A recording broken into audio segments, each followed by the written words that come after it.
Chapter 11 romance in study room.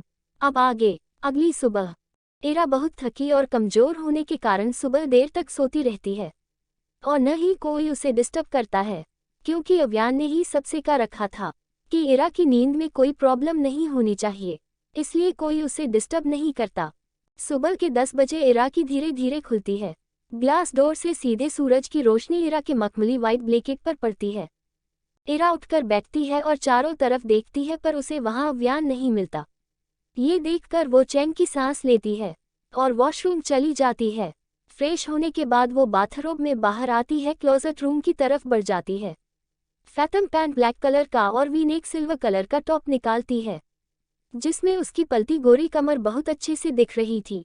बालों लो खुला छोड़ रखा था और सिर्फ लिप ग्लोस लगाया था, जिससे उसके होंठ बिल्कुल एक चेरी जैसे लग रहे थे। वो उसे पहनकर रेडी होती है और यहाँ से जाने के बारे में सोचने लगती है। तभी उसे एक आइडिया आता है और वो खुश होते हुए रूम से बाहर निकलकर अव्यान को ढूंढने लगती है। तभी रास्ते में एक मेड मिलती है जो इरा को रिस्पेक्ट के साथ ग्रीट करती है और बोलती है, मैम ब्रेकफास्ट आप यहाँ करेगी या मैं आपके रूम में ले चलूँ? इरा नीचे लिविंग एरिया तक आ चुकी थी, इसलिए वो सीधे डाइनिंग हॉल की तरफ चली जाती है और उसके पीछे मेड भी जाती है। इरा को भूख लगी थी और उसे अभी उसके प्यार को भी ढूंढना था। यही सब सोचकर वो खाने को अवॉइड नहीं करती। ब्रेकफास्ट के बाद इरा एक सर्वेंट से पूछती है, जरा सुनिए अव्यान कहाँ है? वो सर्वेंट रिस्पेक्ट के साथ बोला, मैम सर स्टडी रूम में है।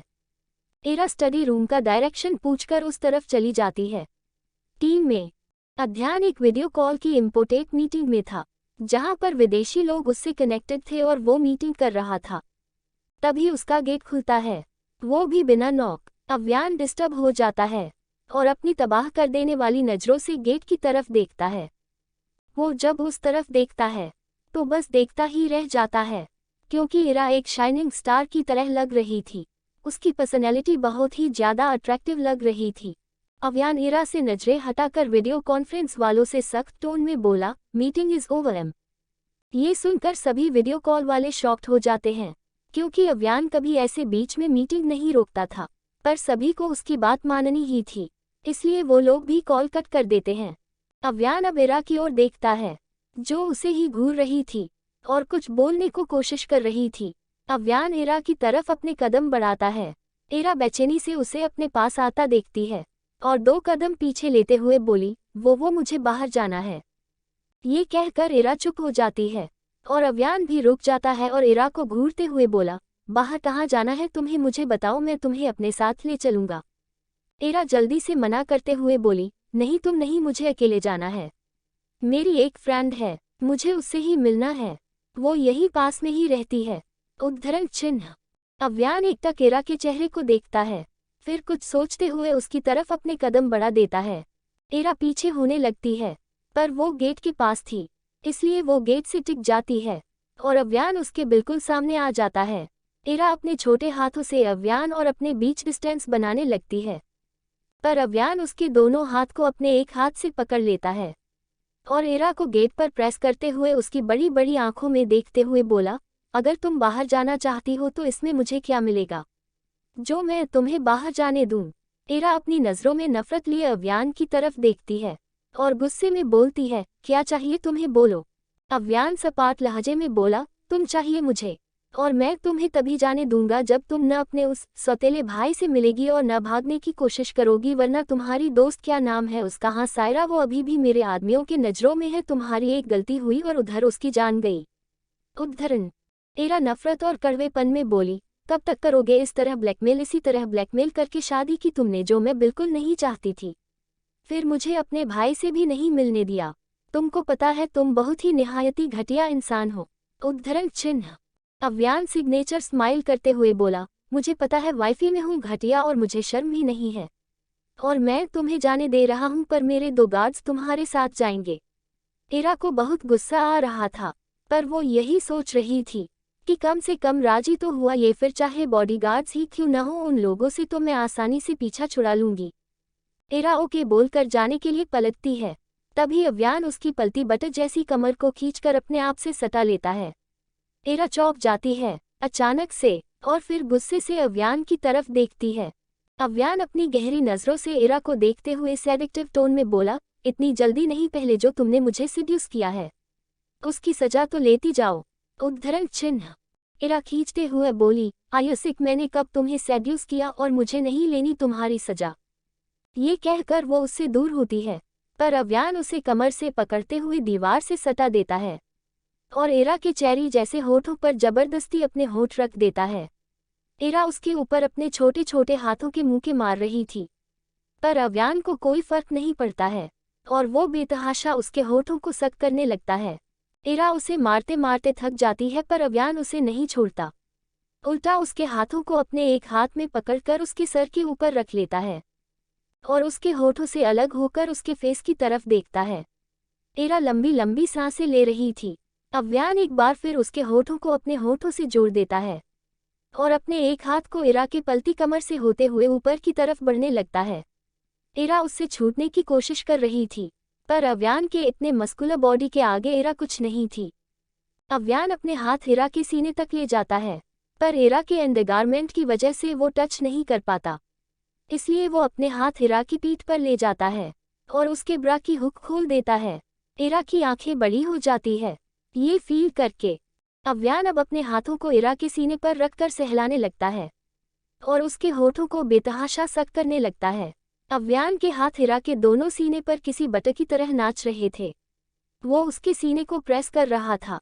इरा को दर्द हो रहा था। पूरे आधे घंटे के बाद अव्यान इरा के होठों को छोड़ता है, जब वो किस से सेटिस्फाइड होता है, पर उसके हाथ अभी तक इरा के सीने पर ही थे। इरा लंबी लंबी सांसें ले रही थी और अव्यान इंटेंसिटी के साथ इरा के लाल पड़ चुके फेस को देख रहा था।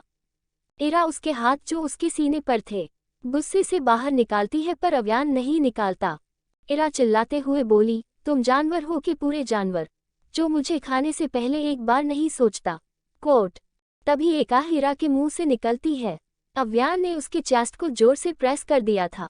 उसके बाद अव्यान अपने हाथों को इरा की टॉप से बाहर निकालता है और इरा के माथे पर किस करते हुए बोला, बीवी, मुझे तुम्हें खाने में बहुत सुकून और सैटिस्फैक्शन मिलता है, तो तुम बताओ मैं क्यों न खाऊं तुम्हें। इरा नफरत भरी नजरों से उसे देखती है और बिना कुछ कहे खुद को छुड़ाते हुए स्टडी रूम से बाहर चली जाती है। उसके जाने के बाद अव्यान तुरंत किसी को कॉल करके बोला, उन्हें जल्दी कहीं और शिफ्ट करो और सब पर कड़ी नजर रहनी चाहिए। उधर से कोई एस बॉस बोलता है तो अव्यान कॉल कट करके अपने होठों पर अपने हाथ फिराने लगता है और स्माइल करने लगता है। तो किसको किया कॉल? अव्यान ने आखिर कौन से राज छुपा रहा है? अव्यान इरा से जानने के लिए पढ़ते रहिए। एंड सभी को थैंक्स यार, बाय बाय। 12 वायरा पार अटैक होना। अब आगे। इरा स्टडी रूम से नम आंख लिए निकलती है और सीधे अपने रूम में जाती है और बैग पर किसी बेजान की तरह गिरकर रोने लगती है। उसे दुख इस बात का था कि अगर वो आयु से मिल भी लेगी तब भी वो उसे कभी नहीं अपनाएगा, क्योंकि उसे पहले ही किसी और ने छू लिया है। वो पहले ही किसी और से सदी कर चुकी है। इरा यही सब सोच सोच कर रोए जा रही थी और सही भी तो था। एक लड़की के पास उसका शरीर ही होता है जिसे वो किसी को अपनी मर्जी से सौंपना चाहती है, जिसे वो प्यार करती है, जिस पर वो भरोसा करती है, पर उसके शरीर को तो कोई जबरदस्ती ही अपना बना चुका था। तो अब वो किस मुंह से अपने प्यार के पास जाएगी? किस मुंह से वो ये बताएगी कि वो भी उससे बहुत प्यार करती आई है? इन 13 सालों में इरा बस सिसक सिसक कर रो रही थी। कुछ देर बाद वो शांत होती है और वॉशरूम में जाकर अपना फेस वॉश करती है। वो मिरर में खुद को देखती है तो उसका पूरा चेहरा लाल हो गया था, आंखें लाल हो गई थी। रोते रोते वो मुंह धोकर बाहर आती है और उस दिए गए एड्रेस पर जाने के लिए डाक हाउस से बाहर निकलती है, पर गेट पर ही उसे 2 बॉडी गार्ड्स मिल जाते हैं। इरा समझ जाती है कि उस डेविल ने ही मेरे पीछे इन्हें लगाया होगा। वो कुछ नहीं बोलती और बाहर निकल जाती है। एक गार्ड आकर बुगाती का गेट ओपन करता है। इरा उसमें बैठ जाती है और वो बुगाती हवा को चीरते हुए वहां से निकल जाती है। इधर अव्यान स्टडी रूम में अपने किंग साइज चेयर पर अपना सर टिकाए आंख बंद किए था। वो कुछ सोच रहे था और उसके फेस पर अलग ही चमक थी। कुछ देर बाद मुंबई के आउट एरिया में एक पुराने से मकान के आगे इसकी लाविश बुगाती आकर रुकती है। एक गार्ड आकर उसका गेट खोलता है। इरा बाहर आती है। उसके छोटे से चेहरे पर उस घर को देखकर एक अलग ही खुशी थी। उसे अपने बचपन की बहुत सारी बातें याद आने लगती है। उस घर को देखकर एरा अंदर जाने लगती हैं और उनके पीछे गार्ड्स। एरा उनको पीछे आता देख रुक जाती है और उनकी तरफ मुड़कर गुस्से में बोलती है, क्या मैं छोटी बच्ची दिख रही हूँ जो आप सब मुझे इस छोटे से घर में भी प्रोटेक्ट करने आ रहे हैं? यहाँ कौन सा तुम लोगों के बॉस के जैसा डेविल बैठा है जो मुझे खा लेगा? उद्धरण चिन्ह। अपने बॉस के बारे में डेविल और इतना भला बुरा सुनकर उन गार्ड्स की हालत खराब हो जाती है। वो डरते हुए बोले, सॉरी मैम, पर बॉस के ऑर्डर है आपको हर जगह फॉलो करने की। एरा चिढ़ते हुए बोली, क्या बॉस बॉस लगा रखा है तुम सब ने? मुझे कुछ नहीं पता, ये मेरे ऑर्डर्स है। अगर तुम लोग भी मेरे पीछे आए तो तुम्हें मुझसे कोई नहीं बचा पाएगा। वो सब अपने लेडी बॉस की इतनी डरावनी धमकी सुनकर घबरा जाते हैं, पर फिर उन्हें अपने बिग बॉस के ऑर्डर्स याद आते हैं। उन लोगों की हालत ऐसी थी कि आगे कुआं तो पीछे खाए। एरा उन लोगों को डरता देख फिर बोली, देखो मुझे बस 5 मिनट का ही काम है अंदर, इसलिए तुम सब मेरा यही वेट में तुरंत आ रही हूँ। ये कहकर एरा तुरंत वहां से अंदर चली जाती है और गाइस लाचारी से वहीं खड़े रहते हैं। एरा जब घर के अंदर पहुंचती है तो अंदर से कुछ आवाजें सुनती है तो वो गेट पर नॉक करती है। वो बहुत एक्साइटेड थी अपने रमा दादी से मिलने के लिए, पर जब गेट खुलता है तो उसकी स्माइल गायब हो जाती है। गेट पर कोई दूसरी औरत खड़ी थी। वो एरा को ऊपर से लेकर नीचे तक देखती है और फिर बोलती है, कहिए क्या काम है, किससे मिलना है आपको? एरा मायूसी के साथ बोली, यहाँ तो रमा दादी रहती थी न अपने बेटे के साथ। कोट। वो औरत मना करते हुए बोली, यहाँ कोई रमा नहीं रहती और न ही कोई उनका बेटा, ये घर मेरा है और आज 10 से हम यहीं रह रहे हैं। दरा बिल्कुल उदास हो जाती है ये सुनकर और वो सॉरी बोलकर वहां से बाहर की ओर चला जाती है। वो औरत भी अपना गेट बंद कर लेती है। एरा उदासी के साथ खुद से ही बोली, अब मैं क्या करूं? अब रमा दादी को कहाँ ढूंढूं? एक यही घर तो पता था मुझे। उद्धरण चिन्ह। फिर कुछ सोचते हुए बोली, शायद भाई को पता हो कि वो कहाँ है इस टाइम। हाँ, मुझे भाई से पूछना चाहिए।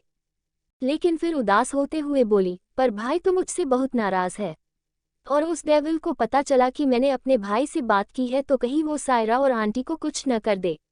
ओ गॉड प्लीज हेल्प मी एल। वो बिल्कुल हेल्पलेस फील कर रही थी। वो वहां से बाहर आती है तो गार्ड्स यूज गेट पर ही मिल जाते हैं। वो जल्दी से जाकर ओपन करते हैं और एरा उसमें बैठ जाती है और उन लोगों की कार डार्क हाउस की तरफ बढ़ जाती है। इधर कॉटेज में मिस्टर बोस और उसका असिस्टेंट बीपी उर्फ बिहारी प्रसाद बैठे थे। Mister Bose round shape hand लगाए ड्रिंक कर रहे थे और गुस्से में बोले जा रहे थे, आखिर वो समझता क्या है खुद को? मेरे मॉल के कंस्ट्रक्टियन पर पूरे के पूरे शेयर अपने नाम करवा लिया और मुझे सिर्फ 15% ही दिया। कोट। ये कहकर वो गुस्से में ड्रिंक कर रहा था। उसकी बात पे बिहारी प्रसाद बोला, ऊका है न बॉस, के अंदर बहुत जिगरा इस सब करने के खातिर, तभी तो वो पार्टी में आकर आपके ही सारे शेयर अपना नाम करवा लिया। ऊका कहते हैं असली शेर। उसकी बात पर मिस्टर बोस गुस्से में अपनी बोतल पटकते हुए बोले, वो शेर है तो मैं भी चूहा नहीं हूँ। मैं उसे सबक सिखा कर रहूंगा। पता करो उसकी नई नवेली दुल्हन कहाँ है इस समय। उद्धरण चिन्ह।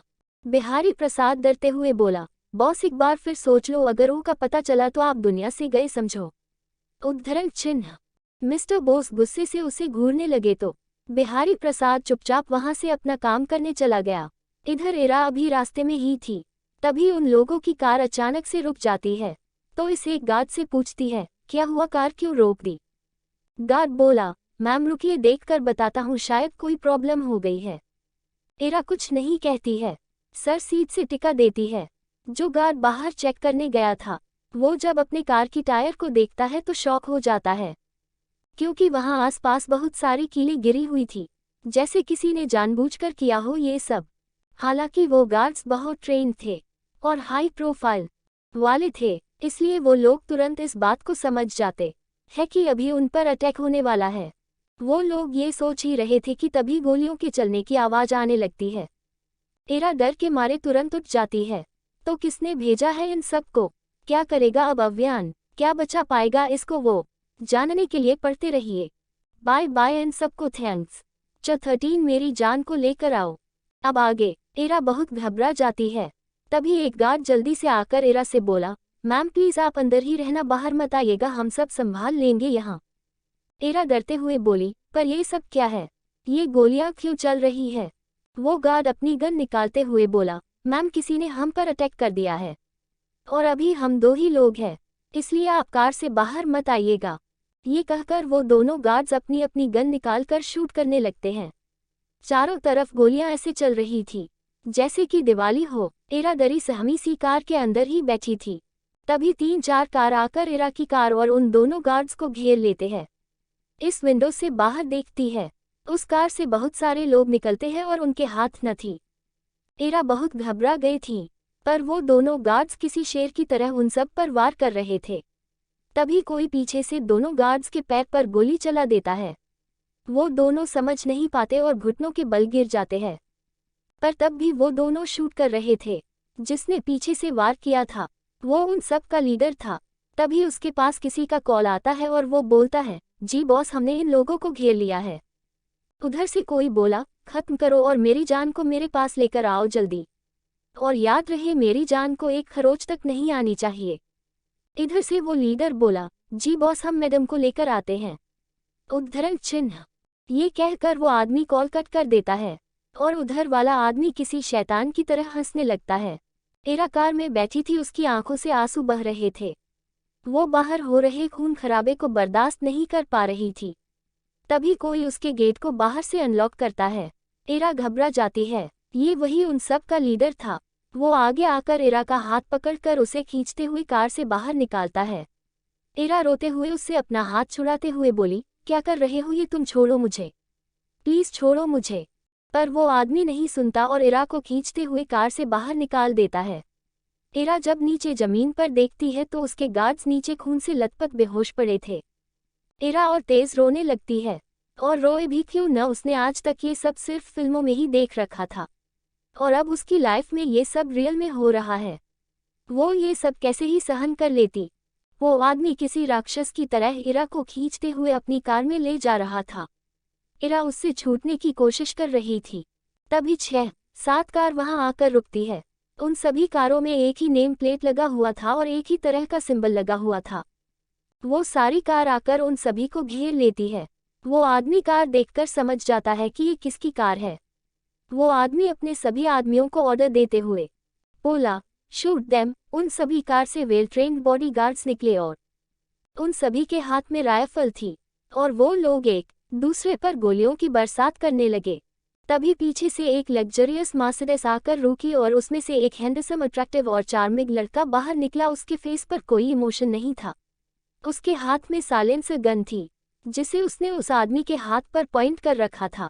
जिस हाथ से आदमी ने इरा को पकड़ रखा था वो ट्रिगर दबाता है और इतनी दूर से भी उसका निशाना बिल्कुल उसी आदमी के हाथ पर लगता है। वो आदमी एक तेज चीख के साथ इरा के हाथ को छोड़ देता है। इरा तुरंत पीछे हट जाती है और उस ओर देखने लगती है जहां से किसी ने गोली चलाई थी।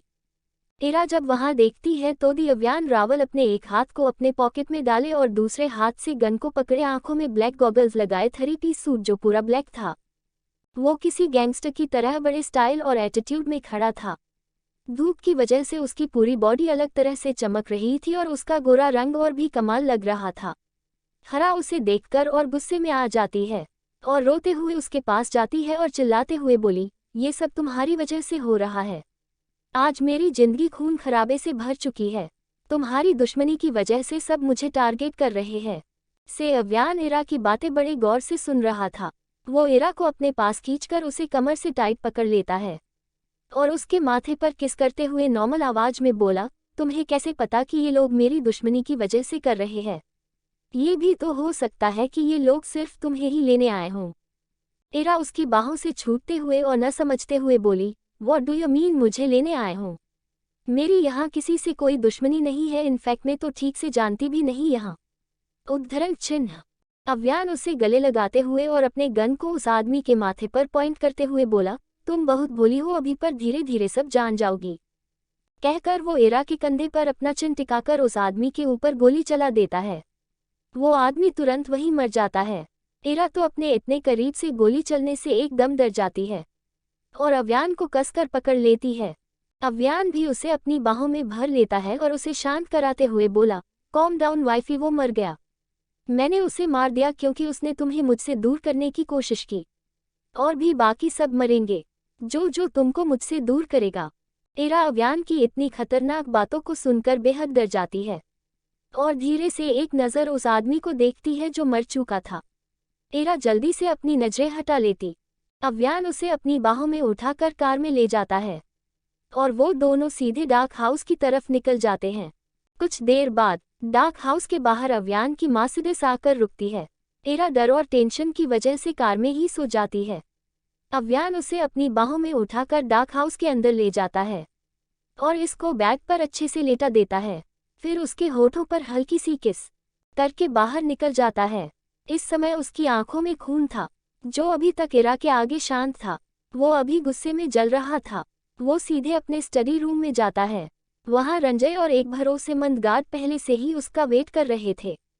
जब वो दोनों अव्यान को ऐसे देखते हैं तो थर थर कांपने लगते हैं। अव्यान सीधे जाकर अपनी किंग साइज चेयर पर बैठ जाता है। तो क्या होगा आगे? कौन था वो आदमी जिसने इरा का किडनैप करवाने की कोशिश की? क्या करेगा अब? अध्ययन जानने के लिए पढ़ते रहिए। एंड सभी को thanks. Chapter 14 I am having on my period. अब आगे। अव्यान के भाव पूरी तरह गुस्से में बदल चुका था। उसके सामने खड़े रंजय और गार्ड की हालत पूरी तरह खराब थी। अव्यान एक लुक रंजय को देता है तो रंजय जल्दी से आगे आकर डरते हुए बोला, बॉस, उन्होंने ही लेडी बॉस का किडनैप करवाने की कोशिश की है। उद्धरण चिन्ह। अव्यान ये सुनकर दांत पीसते हुए बोला, उन्हें क्या लगता है वो कुछ भी करेंगे और मैं देखता रहूंगा? नहीं, ये उनकी गलतफहमी है। उद्धरण चिन्ह। फिर बॉसी टोन में बोला, मुंबई और पुणे के आसपास के उनके जितने भी फार्म हाउस और बिल्डिंग्स हैं, सब अगले 1 घंटे में राख में मिल जाने चाहिए। रंजय तुरंत बोला, जी बॉस, हो जाएगा। फिर अव्यान अपने हाथ से उन दोनों को जाने का इशारा करता है और वो दोनों जाने लगते हैं। तभी अव्यान उन्हें रोकते हुए बोला, काहिरा के लिए जेट रेडी है ना इवनिंग में? उद्धरण चिन्ह। रंजय बोला, यस बॉस। अव्यान हम्म कहता है और वो दोनों बाहर चले जाते हैं। अव्यान अपनी आंखें बंद करके कुछ सोचने लगता है। तभी उसके फोन पर किसी का कॉल आता है, जिसे देखकर अव्यान की मुट्ठियां कस जाती हैं और वो कॉल पिक कर लेता है। उधर से एक आदमी अव्यान से मजाक उड़ाने के लिहाजे में बोला, वो क्या बात है? वर्ल्ड के most popular gangster and businessman आज बहुत गुस्से में लग रहे हैं। नॉट बडी। फिर वो आदमी कड़वेपन में बोला, कब तक बचाओगे मेरी जान को मुझसे? आखिर तुम्हारी औकात ही क्या है मेरे आगे, जो तुम मेरी जान को मुझसे छीन रहे हो? इधर अव्यान एक सार्कास्टिक स्माइल करते हुए बोला, ओह रियली, आपकी वो आपकी है? अपनी घटिया जुबान आप एस्टरिस्क से मेरी वाइफ का जिक्र भी मत करिए। वो आदमी बेरहमी से बोला, तुम्हें क्या लगता है तुम उसे जबरदस्ती अपने पास रखे हो तो वो रह लेगी तुम्हारे पास? भूलो मत, उसे आना मेरे पास ही है और इस बार वो अपनी मर्जी से आएगी मेरे पास। उद्धरण चिन्ह। ये कहकर वो किसी पागल की तरह हंसने लगता है और अव्यान गुस्से में उसके फोन को काट देता है। अव्यान उस आदमी के कहने का मतलब बखूबी समझ रहा था। फिर वो एक खतरनाक स्माइल करते हुए बोला, कभी नहीं, प्रिंसेस हमेशा से मेरी थी और मेरी ही रहेगी, फिर चाहे इसके लिए मुझे कुछ भी करना क्यों न पड़े। ये कहकर वो अपने लैपटॉप पर काम करने लगता है। इसी तरह शाम हो जाती है और जैसा कि अव्यान ने इरा को धमकी दे रखी थी कि वो उसके साथ जाएगी, इसलिए इरा भी नॉर्मल ही रेडी हो जाती है। उसने क्रीम कलर का फुल लेंथ ड्रेस पहन रखा था, उस पर लेदर का येलो हाफ कोट डाल रखा था। वो बहुत ही ज्यादा सुंदर लग रही थी। अध्ययन ने ब्लैक पैंट और शर्ट के साथ फुल लेन कोट डाल रखा था, जो उसकी लंबी पर्सनैलिटी पर बहुत अट्रैक्टिव लग रहा था। दोनों डार्क हाउस से बाहर आते हैं और इरा के फेस पर कोई इमोशन नहीं था और वही हाल अव्यान का भी था, उसके फेस पर भी इस टाइम कोई इमोशन नहीं था। दोनों कार में बैठते हैं। इरा विंडो सीट से सट कर बैठी थी। अव्यान अपने टैब में कुछ कर रहा था और ड्राइवर कार को अव्यान के प्राइवेट एयरपोर्ट की तरफ बढ़ा देता है। अव्यान कुछ देर बाद अपने टैब को ऑफ कर देता है और इरा के चांद जैसे फेस को देखने लगता है, जो विंडो से सर टिकाए अपने ही ख्यालों में गुम थी। तभी अव्यान कार का मिडिल पार्टीशन ऑन कर देता है और कार 2 पार्ट में बच जाती है और तभी इसको अपने कमर पर किसी का गर्म हाथ फील होता है। इरा जब तक देख पाती कि क्या था ये सब, तब तक वो अव्यान की गोद में जा चुकी थी। अव्यान उसे अपने बाहों में भरते हुए उसके छोटे से चेहरे को अपनी तरफ करते हुए बोला, जब मैं तुम्हारे साथ हूं तो तुम बाहर की बोरिंग सी चीजें क्यों देख रही हो? मुझे देखो ना। इरा उससे छूटने की कोशिश करते हुए बोली, सीरियसली तुम्हें देखूं मैं? इससे अच्छा तो मैं अंधी हो जाऊं, अगर मुझे तुम्हें देखना पड़े तो। कोट। यह हल्की सी स्माइल करते हुए बोला, माय स्वीटहार्ट, मैं इतना बुरा भी नहीं दिखता कि तुम ऐसी बातें करो, और अब कर दिया है तो सजा मिलेगी। उद्धरण चिन्ह। इरा बुरी तरह चिढ़ते हुए बोली, क्यों सजा मिलेगी और गलत ही? उसकी बात उसके गले में ही अटक जाती है, क्योंकि अव्यान उसके नर्म होंठों को अपने सख्त होंठों से ब्लॉक कर देता है और उसे पैशनेट किस करने लगता है। इरा गुस्से से उसके ब्रॉड चेस्ट पर अपने छोटे छोटे हाथों से मुंह के मार रही थी और खुद को छुड़ाने की कोशिश कर रही थी, पर अव्यान के इतने बड़े बॉडी के आगे इरा का नाजुक सा शरीर कुछ नहीं था। अव्यान इरा के बालों से खेलते हुए उसके लोअर लिप को सक कर रहा था और फिर ऊपर लिप को लिक करने लगा। इसी तरह वो पूरी ताकत के साथ इसको इंटेंस और डीप किस कर रहा था। कार का माहौल बेहद गर्म हो चुका था। उन दोनों की सांसें आपस में घुल रही थी। इरा स्ट्रगल कर करके थक चुकी थी। अव्यान हालांकि उसके कमर को टच करना चाह रहा था, पर इरा ने फुल लेंथ ड्रेस पहन रखा था जिससे अव्यान उसके अंदर हाथ नहीं डाल पा रहा था और उसकी चिढ़ साफ साफ उसकी आंखों में दिख रही थी। पर इरा ने अपनी आंखें कसकर बंद कर रखी थी, जिससे उसे ये सब पता नहीं चला। अव्यान इरा को सीट पर लिटा देता है। इरा की आंखें नम हो जाती है, पर अव्यान उसके होंठों को नहीं छोड़ता। वो उसे ऐसे ही किस करते हुए सीट पर लिटा देता है और पीछे से उसकी ड्रेस की जिप खोलने लगता है। इरा की आंखों में उसको लेकर नफरत साफ दिख रही थी, पर अव्यान कहाँ रुकने वाला था। वो उसकी जिप खोल देता है और उसके अंदर अपने हाथ डालकर उसकी कमर, पेट और धीरे धीरे करके ऊपर की ओर बढ़ जाता है। इरा की सांस लेने में अब प्रॉब्लम हो रही थी। अव्यान को फील होता है तो वो हल्के से दूर होता है, पर वो छोड़ता नहीं इरा को। उसके हाथ अभी तक इरा के ड्रेस के अंदर उसके चेस्ट पर चल रहे थे। इरा लंबी लंबी सांसें लेते हुए नफरत से बोली, you bastard, cheaper, such an inferior animal I am having on my पे राइड, लीव मी। इरा की गलियां सुनकर अव्यान को बहुत तेज हंसी आने लगती है।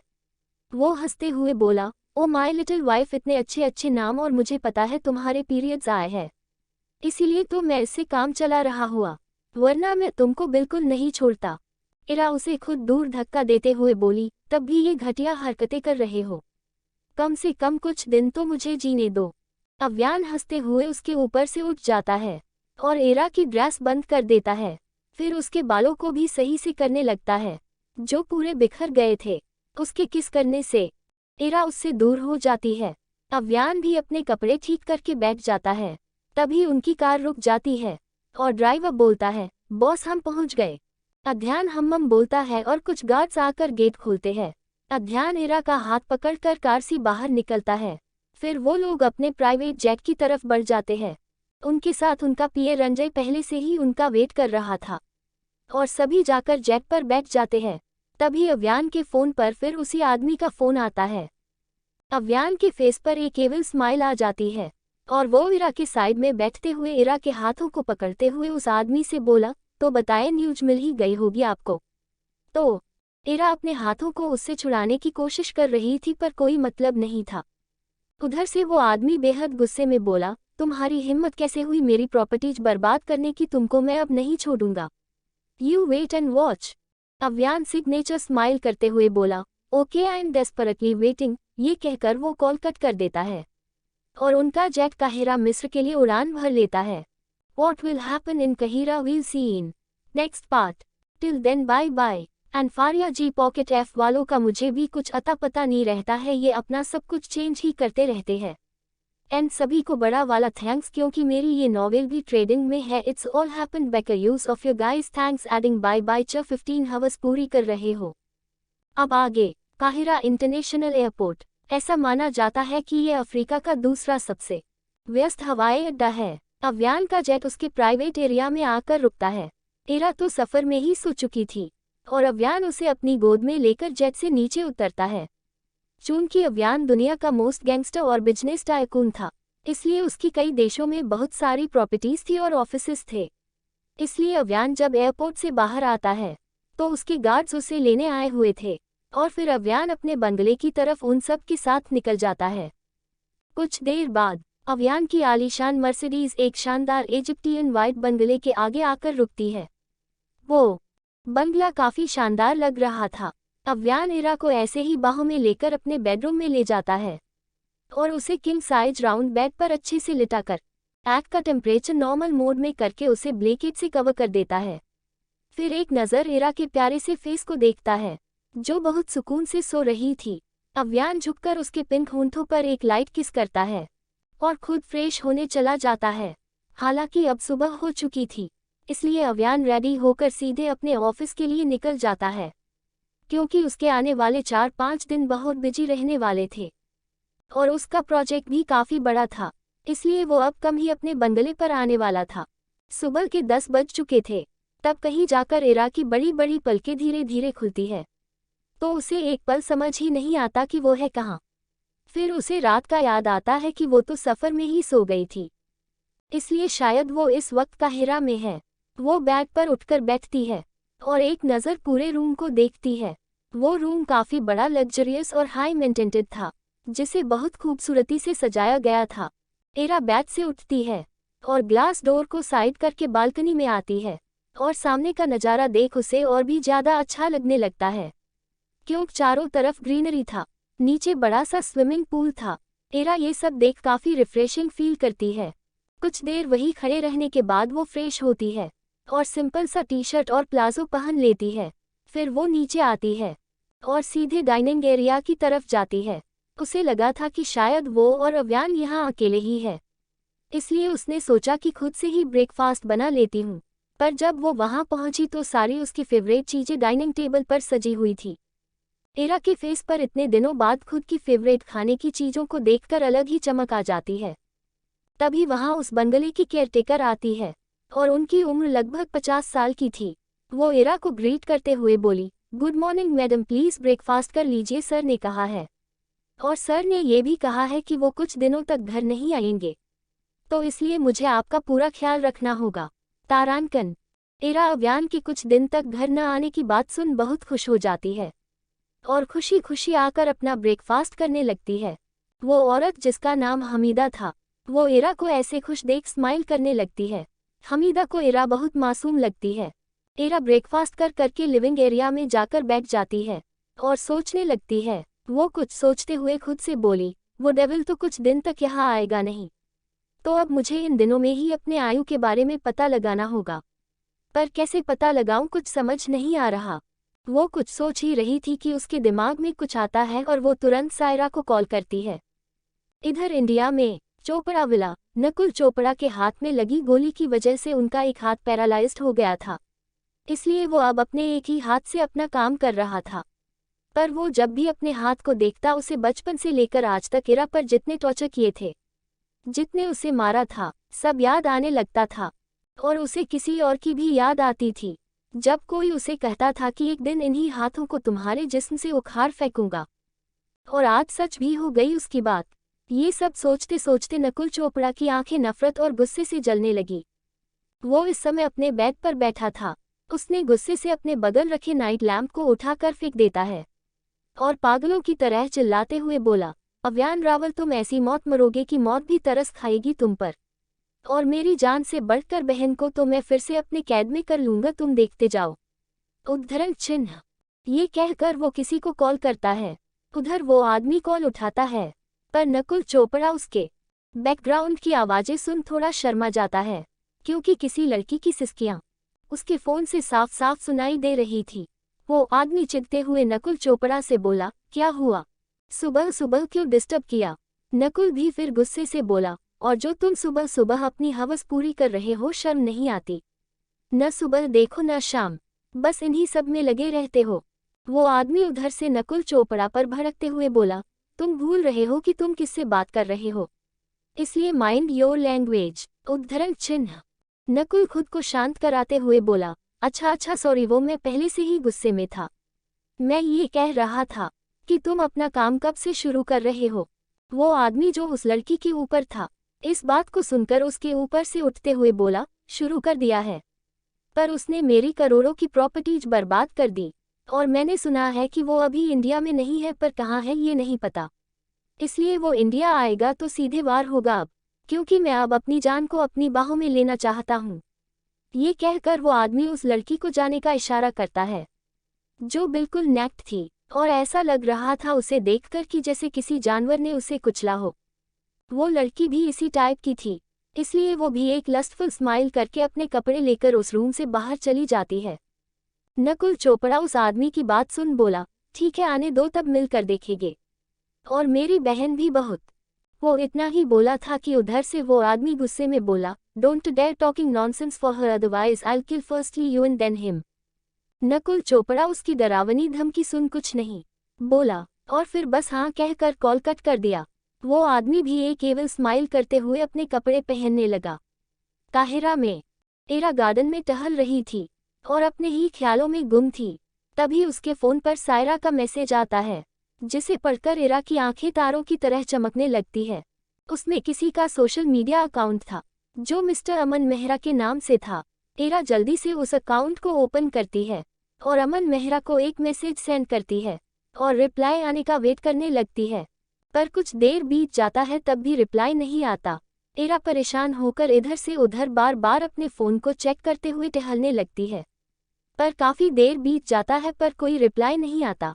इरा उदास हो जाती है और फिर बंगले के अंदर आ जाती है। और उधर सनफार्मा इंडस्ट्रीज में ये अव्यान रावलका की कंपनी थी जो ऑयल और हाइड्रोजन की प्रोजेक्ट पर काम कर रही थी और अव्यान इसी के लिए यहाँ आया था। बोर्ड ऑफ डायरेक्टर की मीटिंग में अव्यान हेड चेयर पर अपने फेस पर बिना कोई इमोशन लिए अपने बॉसी ऑरा में बैठा हुआ था और उसके आसपास इन्वेस्टर्स, बिजनेसमैन और मिनिस्टर्स बैठे हुए थे। सभी प्रोजेक्ट पर अपनी अपनी राय दे रहे थे और अव्यान बिना ज्यादा शब्द बोले सबकी बातें सुन रहा था। फिर अव्यान एक एक चीज को शॉर्टलिस्ट करता है। मीटिंग वहीं खत्म हो जाती है।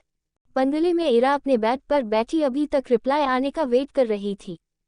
धीरे धीरे रात भी होने लगती है और इरा डिनर करके अपने बेड पर लेट जाती है।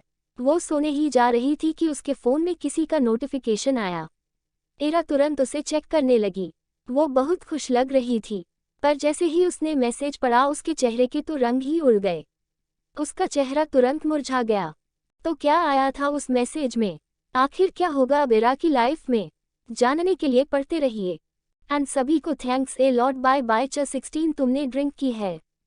अब आगे इरा जब उस मैसेज को पढ़ती है तो उसके चेहरे का रंग उड़ जाता है।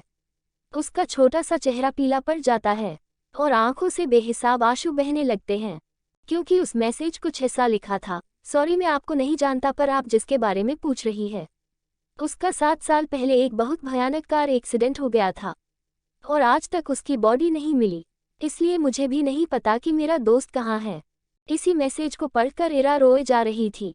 उसे यकीन नहीं हो रहा था कि उसका प्यार जिसके लिए ही वो यहाँ तक आ गई, वो आज 7 साल से लापता है।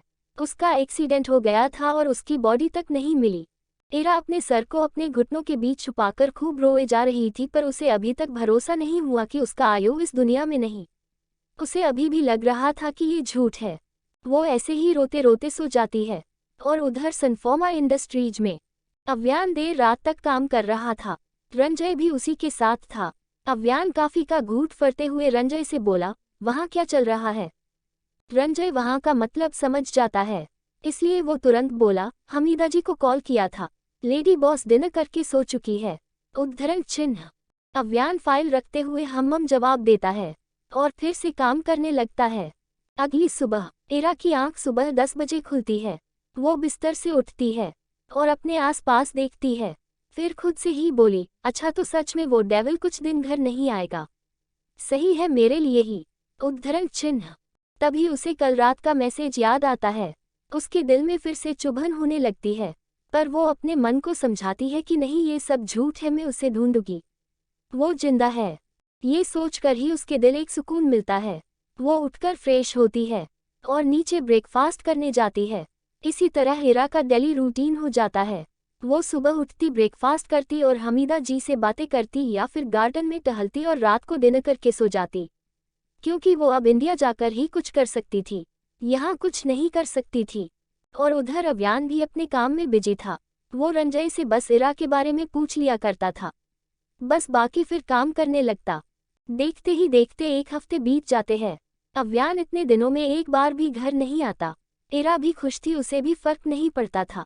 उसकी हमीदा जी से काफ़ी अच्छी दोस्ती हो गई थी। वो अब थोड़ा उनके साथ हंसने लगी थी। हमीदा जी को भी इरा बहुत अच्छी लगती थी। इरा एक शाम गार्डन में बैठी थी। वो अपने बचपन की बातें याद कर रही थी और अपने में ही मुस्कुरा रही थी। फिर उसे बहुत बुरी बुरी चीज़ें याद आने लगती है और उसका मन पूरा फिर उलझ जाता है। वो काफी फ्रस्ट्रेट होने लगती है, इसलिए वो अंदर चली आती है। वो पूरे बंगले को एक्सप्लोर करने लगती है। तभी उसकी नज़र एक बड़े से बार काउंटर पर जाती है, जहाँ के कैबिनेट में बहुत सारी ब्रांड के बियर्स, कॉकटेल, वाइन और शराब बहुत अच्छी तरीके से लगाए गए थे। इरा उस ओर बढ़ जाती है और सब देखने लगती है। तभी उसे सायरा की एक बात याद आती है जो वो कहा करती थी कि यार, मुझे जब भी उलझन या मेरा माइंड सही नहीं होता तो मैं वाइन का सहारा लेती हूँ और सारी दुनिया की तकलीफ भूल जाती हूँ, इसलिए तू भी पी लिया कर। पर इरा उसे हर बार मना कर देती थी। उद्धरण चिन्ह। पर उसे अब फील हो रहा था कि मुझे एक बार तो ड्रिंक करके देखना ही चाहिए। ये सोचकर वो सबसे ऊपर की कैबिनेट से एक सबसे पुरानी वाइन निकालती है। उसे पता नहीं था कि ये पुरानी है या नहीं, उसे तो बस अभी पीने से मतलब था और वो फिर पीने लगती है। इधर सनफार्मा इंडस्ट्रीज में अभियान का काम लगभग पूरा हो चुका था। आज एक हफ्ते बाद वो अपने कोट को उठाते हुए रंजय से बोला, तुम अब आगे का देख लेना, जहां तक मेरी जरूरत थी मैंने सब कर दिया, अब मैं घर जा रहा हूँ। रंजय भी रिस्पेक्ट के साथ बोला, ओके बॉस, मैं संभाल लूंगा यहाँ सब। उद्धरण चिन्ह। अव्यान कुछ जवाब नहीं देता और सीधे केबिन से बाहर निकल जाता है। अव्यान को घर पहुंचते पहुंचते ही रात के 9 बज जाते हैं। उसकी लैम्बोर्गिनी उस वाइट बंगले के आगे आकर रुकती है। एक गार्ड आकर उस कार का गेट ओपन करता है। अव्यान अपने बॉसी स्टाइल में कार से उतरता है और सीधे बंगले के अंदर बढ़ जाता है। अंदर ही उसे हमीदा जी मिल जाती है। अध्यान उनसे पूछता है, वो कहाँ है, डिनर किया उसने? हमीदा जी उसे ग्रीट करते हुए बोली, जी सर, मैडम ने डिनर कर लिया है और वो अपने रूम में है इस समय। अध्यान बस सर हिला देता है और रूम की तरफ बढ़ जाता है। वो रूम में आता है पर उसे बेड पर कोई नहीं दिखता। वो अपने कोट को सोफे पर रखकर बाथरूम में देखता है, उसे वहां भी कोई नहीं, इरा नहीं दिखती। अव्यान चारों तरफ देख ही रहा था, तभी उसे इरा की आवाज बालकनी से आती हुई सुनाई देती है, जैसे वो किसी से बात कर रही हो। अव्यान ये सुनता ही है कि उसकी भौहें आपस में जुड़ जाती है और मुट्ठियां कस जाती है। वो तुरंत बालकनी की तरफ जाता है। तब उसकी आंखें छोटी हो जाती है इरा को देखकर, क्योंकि इरा बालकनी से टिककर आसमान में चांद को देखकर बहुत ही प्यार से उससे बात कर रही थी, जैसे कि चांद उसकी सारी बातें सुन रहा हो। अव्यान इरा को इस तरह देखता है तो उसे इरा बहुत ही प्यारी और मासूम लगती है। वो उसके बिल्कुल पीछे खड़े हो जाता है और धीरे से इरा की पतली कमर के चारों तरफ अपने हाथ लपेट देता है और इरा के कंधे पर अपने चिन को रखकर इरा से बोलता है, मुझसे भी कर लिया करो कभी इतने प्यार से बात, में तो तुम्हें जवाब भी दे सकता हूँ, ये चांद तो वो भी नहीं देगा। इरा उसकी बातें सुन उसकी तरफ पलटती है और मुस्कुराते हुए बोली, अच्छा तो तुम जवाब दोगे मेरी बातों का? अव्यान तो इरा को देखकर ही शॉक्ड हो जाता है और तुरंत उसे छोड़कर उसे घूरने लगता है। इरा फिर से उसे पकड़ते हुए लड़खड़ाती आवाज में बोली, क्या हुआ बोलो न। अव्यान उसके फेस को अपनी तरफ करते हुए सख्त आवाज में बोला, तुमने ड्रिंक की है? इरा बच्चों के जैसे नमी गर्दन हिला देती है। तभी इस अचानक से तेज तेज रोने लगती है। अव्यान तुरंत उसे पकड़ लेता है। तो क्या पंगे खड़ी करने वाली है इरा ड्रिंक करके? जानने के लिए पढ़ते रहिए। बाय बाय और थैंक्स सभी को।